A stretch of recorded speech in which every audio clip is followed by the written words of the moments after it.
Hello दोस्तों, कैसे हो आप सभी लोग। आशा है आप सभी लोग अच्छे होंगे, स्वस्थ होंगे, मस्त होंगे। तो आओ हम इस वीडियो में पढ़ते हैं फिजिक्स के पहले चैप्टर का एक मोस्ट इम्पोर्टेंट टॉपिक जो बोर्ड परीक्षा के लिए बहुत ही ज़्यादा जरूरी होता है। ये बोर्ड परीक्षा में हमको 5 नंबर देकर ही जाता है। तो हम इस वीडियो में इसको बहुत ही सरल तरीके, बहुत ही आसान तरीके से समझेंगे, एक स्टेप बाय स्टेप समझेंगे और इससे होने वाले जितने भी न्यूमेरिकल हैं उन सभी चीज़ों के बारे में पढ़ेंगे। ठीक, तो आओ हम पढ़ते हैं। सबसे पहले, एक समान बराबर विद्युत क्षेत्र में रखे विद्युत द्विध्रुव पर लगने वाले बल युग्म आघूर्ण का व्यंजक, इसी के बारे में हमें पढ़ना। तो क्या कह रहा है, एक समान विद्युत क्षेत्र में रखा हो क्या चीज, विद्युत द्विध्रुव आघूर्ण। अगर विद्युत द्विध्रुव रखा है तो उस पर एक बल कार्य करेगा। अगर विद्युत क्षेत्र में कोई भी आवेश रखा होता है तो विद्युत क्षेत्र उस पर एक बल लगाता है, एक बल लगाता है। तो यहाँ पर क्या रखा, विद्युत द्विध्रुव, उस पर दो बल कार्य करते हैं, इसीलिए उसे हम क्या कहते हैं, बल युग्म। बल युग्म, क्योंकि दो बल कार्य करेंगे तो बल का युग्म बन गया था। नहीं, तो बल युग्म का आघूर्ण निकालना है। तो देखो विद्युत द्विध्रुव क्या हो, हम एक एक चीजें समझ सकते हैं। सबसे पहले हमें क्या बनाना पड़ेगा, एक समान विद्युत क्षेत्र। तो हम मान लें कि माना एक समान विद्युत क्षेत्र E है जिसकी दिशा कुछ इस प्रकार है। ये हुआ एक समान विद्युत क्षेत्र E है जिसकी दिशा इधर से इधर की ओर है। अब विद्युत क्षेत्र होगा तो विद्युत क्षेत्र की जो दिशा, विद्युत क्षेत्र की दिशा विद्युत बल रेखाओं द्वारा दिखाई जाती है। तो हम मान लें कि यही क्या हुआ, विद्युत क्षेत्र।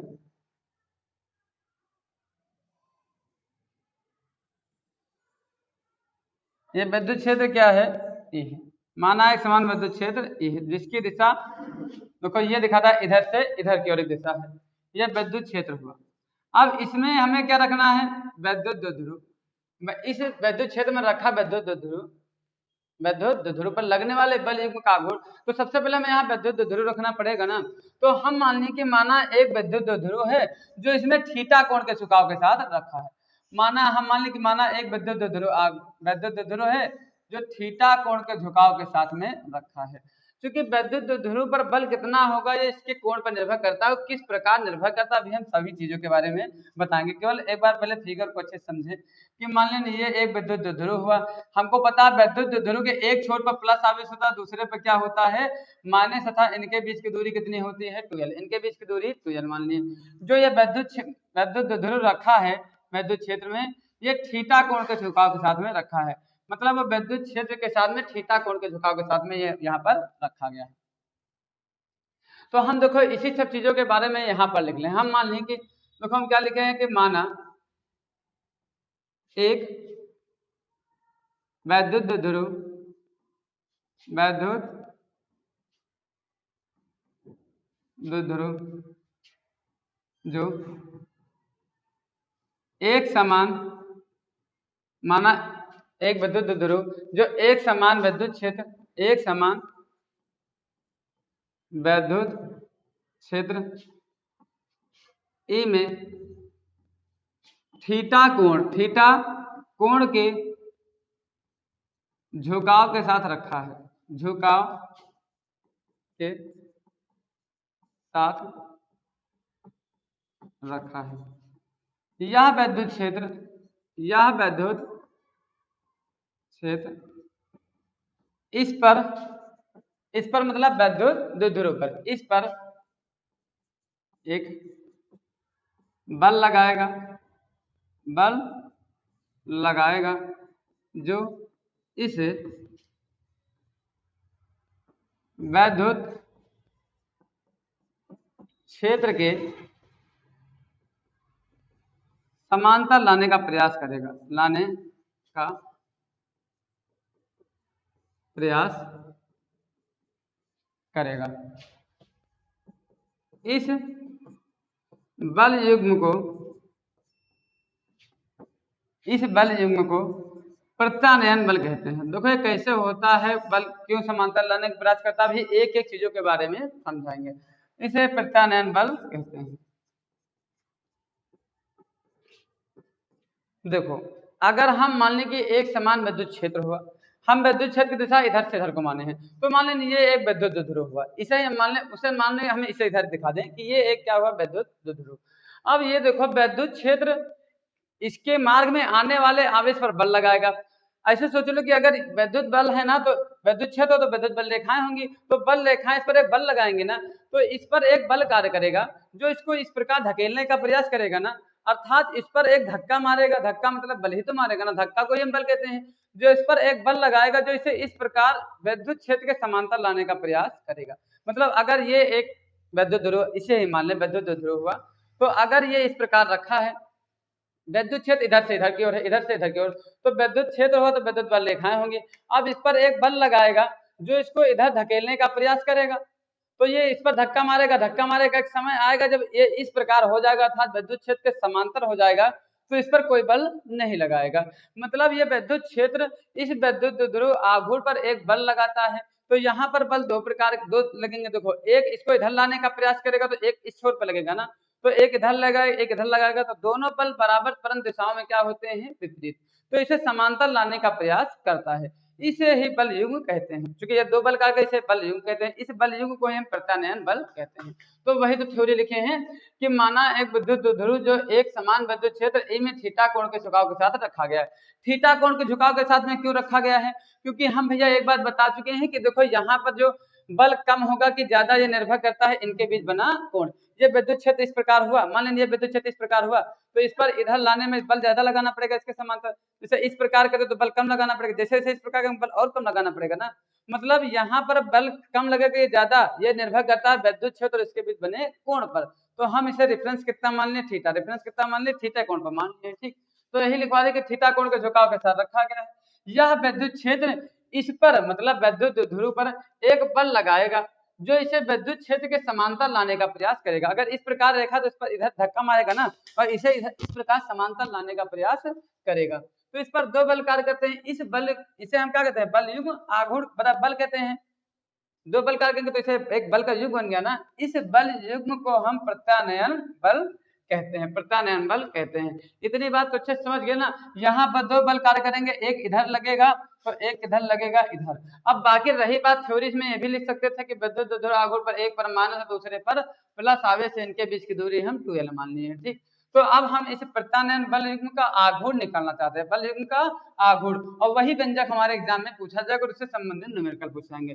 तो अगर हमें वो व्यंजक प्राप्त करना तो व्यंजक का किस प्रकार प्राप्त करेंगे, तो भैया फार्मूला होता है, अगर हमें निकालना है बल युग्म का आघूर्ण, बल युग्म का आघूर्ण। ये बल युग्म क्यों कहें समझ रहे हैं ना, क्योंकि यहाँ दो बल कार्य कर रहे हैं, तो जो बलों का जोड़ा बनना है तो उसे बल युग्म कह देते हैं। बल युग्म आघूर्ण को हम किससे लिखते हैं, टाउ से। किससे लिखते हैं, टाउ से। तो टाउ बराबर जो टाउ निकालने का जो फार्मूला होता है, इसमें दो बल कार्य कर रहे हैं, तो कोई एक बल अगुणे दोनों के बीच मतलब दोनों बलों के बीच की लंबवत दूरी, मतलब दोनों बलों के बीच की जो लंबवत दूरी होगी। तो एक बल इधर कार्य कर रहा है, एक बल इधर कर रहा है, तो इनके बीच की लंबवत जो दूरी हुई भैया हमारी ये हुई, और हमें इसी दूरी को निकालना है, अरे इसे हम मान लें ए और इसे हम मान लें बी और इसे हम क्या मान लें सी। तो ये एक क्या बन गया, हमारा त्रिभुज। हमें ये लंबवत दूरी ये हुई, इसी दूरी को हमें निकालना है। तो देखो, अगर हमें दोनों के बीच की लंबवत दूरी निकालना है तो यहाँ पर पहले हम सबसे पहले देखें इस पर वो बल लगेगा, क्योंकि हमें एक बल निकालना है। तो हमको पता है कि अगर विद्युत क्षेत्र में जो बल लगता है फार्मूला होता है E बराबर F बाई क्यू। तो यहाँ F बराबर कितना हो जाएगा, E इंटू क्यू। तो देखो यहाँ बल तो पता चल चुका, बल किससे लेते हैं, F बराबर E इंटू क्यू। इतना बल ये भी होगा, इतना बल ये भी होगा, तो हमें F पता चल चुका, लेकिन अभी दोनों के बीच की लंबवत दूरी नहीं पता चली। तो देखो यहाँ पर ये एक त्रिभुज बन रहा है, और त्रिभुज में हमें ये हुआ लंब, और ये क्या होता है, कर्ण, और ये हुआ आधार। देखो हमें यहाँ आधार पता नहीं है, लेकिन हमें कर्ण पता है और थीटा पता है। हमें निकालना क्या चीज है, लंब। तो हम एक फार्मूला जानते हैं भैया, साइन थीटा बराबर क्या होता है, लंब बटे कर्ण। अगर यहाँ से देखा जाए तो लंब हमारा कितना हुआ, बीसीसी को तो निकालना है, लंब बटे कर्ण। अब हमें ये क्यों लगा दे, साइन क्यों लगा, चूंकि हमें लंब निकालना और कर्ण पता है, इसीलिए हम ये लगाए हैं। ठीक, तो यहाँ से अगर हम बीसी बराबर देखें तो 2l का गुणा इधर हो जाएगा, तो हमारा कितना आ गया, 2l sin थीटा। तो BC बराबर हमारा आ गया 2l sin थीटा। तो जो BC है, इनके बीच की जो लंबवत दूरी आ गई वो कितनी आ गई, 2l sin थीटा। तो हम जानते हैं बल युग्म आघूर्ण टाउ निकालना है, तो टाउ बराबर क्या हुआ, एक बल, तो एक बल क्या है F, दोनों के बीच की जो लंबवत दूरी है वो कितनी है 12 sin थीटा, 12 sin थीटा। तो इतनी बात तो आप सभी लोग अच्छे से समझ गए होंगे। बल युग्म कब कब होगा, कब ज्यादा होगा, अभी हम इसको फील भी करवाएंगे, साथ साथ में डेरिवेशन जो ये फार्मूला बन के आएगा उससे भी हम तुमको समझा देंगे। तो जैसे कि यहाँ पर हमारा टाउ आ गया, हम आगे करवाए हैं टाउ, टाउ बराबर हमारा कितना आ गया E F into 12 sine theta, F into 12 sine theta था। हमको पता है कि एफ बराबर भी बताया है, एफ बराबर क्या होता है इंटू क्यू, इंटू क्यू, और यहाँ कितना है 12 साइन थीटा, 12 साइन थीटा। देखो किसी भी फार्मूले को छोटा करना ही हमारा काम होता है। तो हम इससे पहले पढ़ चुके हैं, जो पी होता है विद्युत ध्रुव आघूर्ण, वो क्या होता है 12 गुणे क्यू, 12 गुणे क्यू, पी बराबर क्या होता है 12 गुणे क्यू। तो 12 गुणे क्यू लिखा है ना, तो इसे हम किसके बराबर लिख सकते हैं, पी के बराबर। तो हमारा फार्मूला बनकर तैयार हो गया पीई बराबर साइन थीटा। यही हमारा क्या हुआ, बल युग्म आघूर्ण का सूत्र अर्थात व्यंजक कह दो चाहे सूत्र कह दो, ये हमारा प्राप्त हो गया।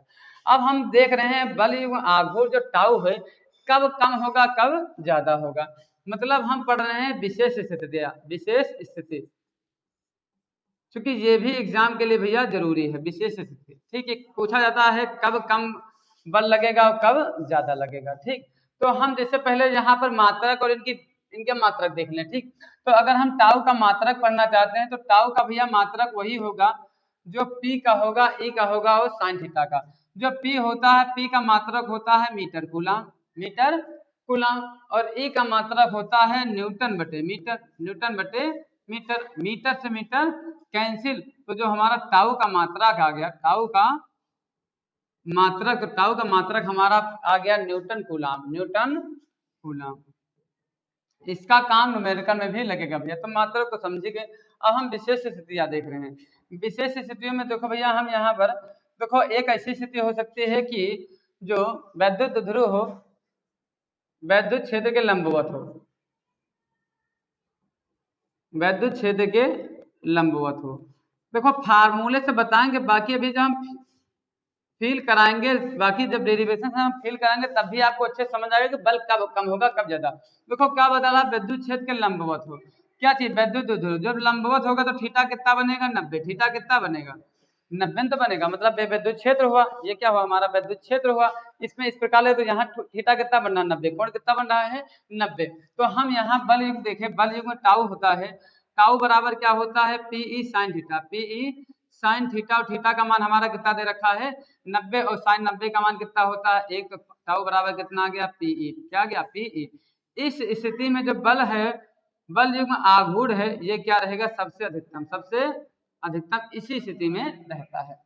इसके बाद दूसरी स्थिति ये हो सकती है कि भैया वैद्युत क्षेत्र के समांतर हो, क्या चीज बल वैद्युत ध्रुव, वैद्युत क्षेत्र के क्या हो समांतर, विद्युत क्षेत्र के समांतर हो।